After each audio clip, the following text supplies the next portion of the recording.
Are we ready, young man? What? He asked if we were ready to record the episode. Are we indeed ready? Yeah. And you got that envelope that came for you from FedEx? Sure. Yeah, sure. Envelope? You can't be suggesting that someone in this world still relies on paper mail for serious communication. You're one to talk. You'd use linen stationery and a fountain pen with blue-black ink if you had your way. And who would not? But the bandwidth for linen, even wood pulp stationery, for heaven's sake, is so poor. And besides, you've never responded to any of my letters, so why should I expect a reply from anyone else? Have you ever thought that it might be because your handwriting is completely unreadable? I prefer to think of it as a free-form calligraphy. Hey, could we do a sound check on Talia? Yeah, of course. And, what do I put in the log? Oh, she's our new marketing and brand manager. Sure. It's so great to get you on board at last. I do agree. How's her sound, Rohit? Yeah, please say something.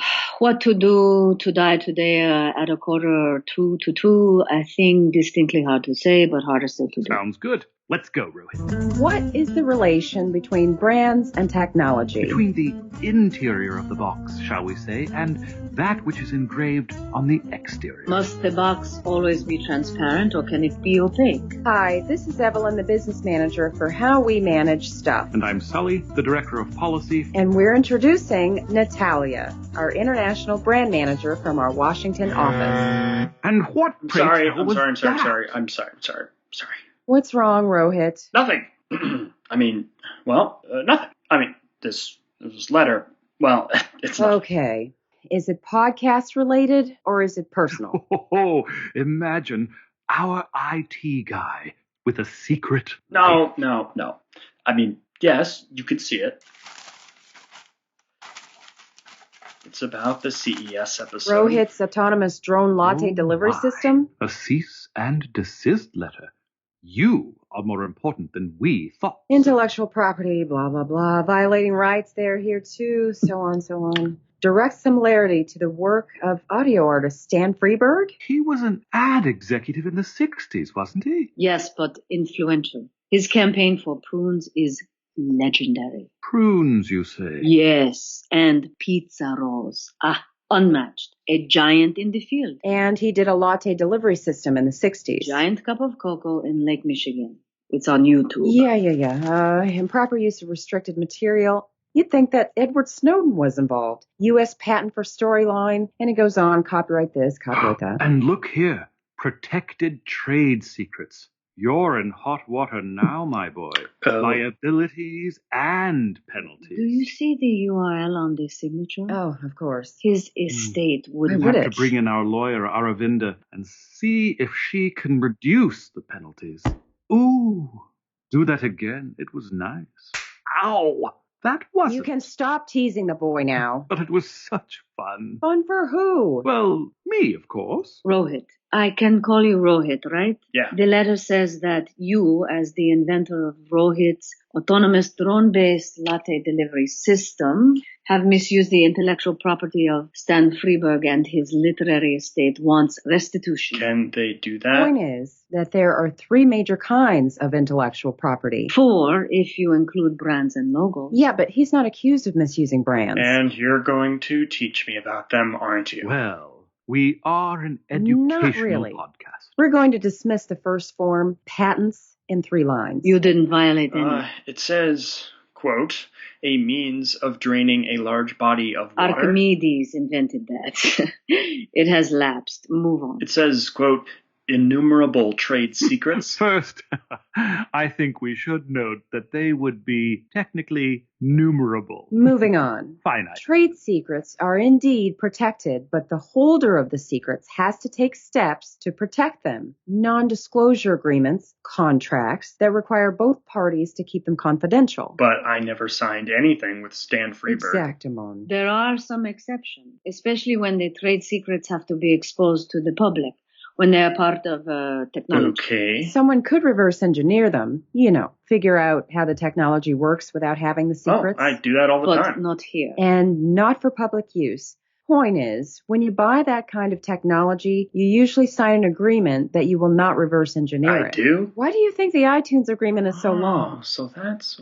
Wait, but I didn't do that here. No one could make a strong case against you on trade secrets. Okay, well, but what about the copyright? What about it? The letter says that I violated the copyright on Stan Freeberg's hot chocolate commercial for our presentation. But the episode was nothing Don't like... confuse copying software with copying a literary work. A commercial is a literary work? Let me not to the marriage of true minds admit impediments for purchasing the best in carpet cleaners. You just never shut up, do you? On the contrary, I have been remarkably quiet for the past 30 lines. I just wanted you to know that I was still here. Not quiet enough. Copying software is pretty straightforward. Literary works are not.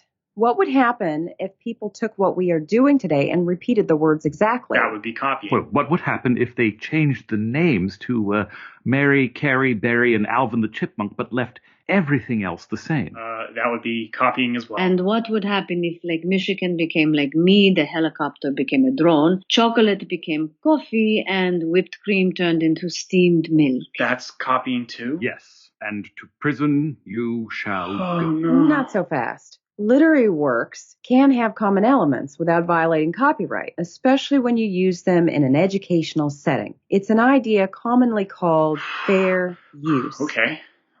You can use copyright material if you meet 4 criteria. First, you can only use a little bit. You only use certain elements of Freeberg's commercial. Second, you need to consider how you transformed or added value to the work. Remember, dear boy, you used the elements to make a point about transparent software development. Right, thank you. Third, you have to consider the nature of the things that you copied. It's better to copy facts than creative ideas. But that's what we did.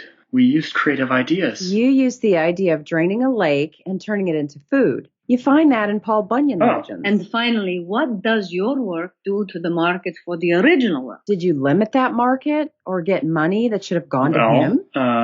We're educational and don't get anything for this. Right. And I would think that we only drew attention to Freeberg's work. Good.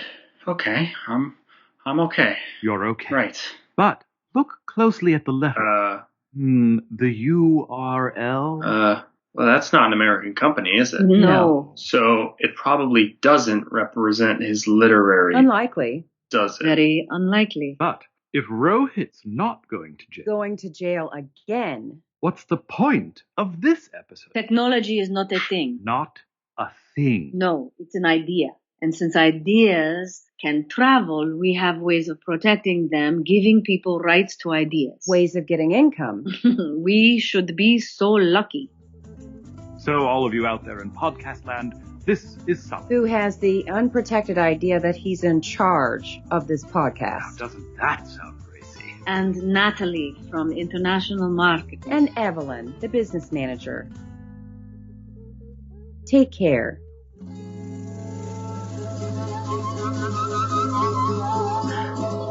And what am I? Hello? Hello?